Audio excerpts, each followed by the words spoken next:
The reason that I'm standing as an independent candidate, I was formerly a Labour Councillor, was because I was really appalled when we were fighting for the hospital campaign, and I realised that basically the local Conservative councillors had all promised in their election campaign to stand up for a hospital, actually voted for against my motion to defend Grantham A&E from being downgraded, and instead voted to just merely note the change.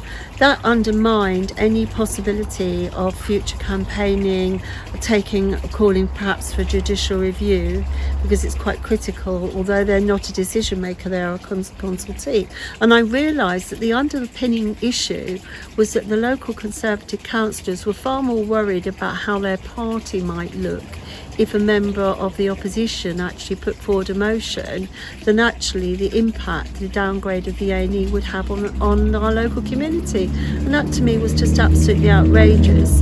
And I also felt that, looking at the way Labour was going, that they also weren't really anymore looking at the needs of the community. It was more about what changes they needed to make to get elected.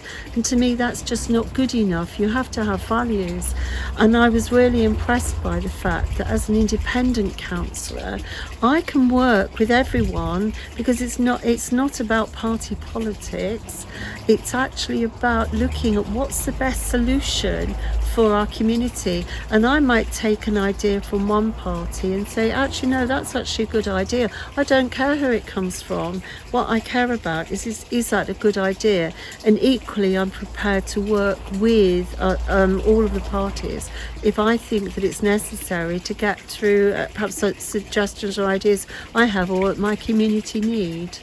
And so I'm really proud to be standing as an independent candidate, and I am an independent councillor. The other key thing for me, which I'm finding hugely frustrating this election, is how many independent candidates there are that are not being mentioned in the mainstream media.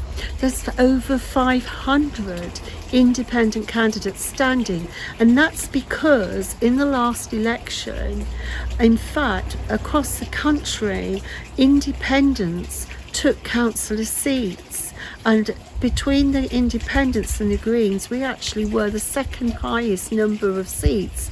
So there is a very strong following among the community for independence, and people have lost faith in the party system. That hasn't worked for them. Westminster's failing, and we are the voices of the people who will stand up and are prepared to stand up, not fettered by a loyalty or sometimes misplaced loyalty to the party, but only by our own principles.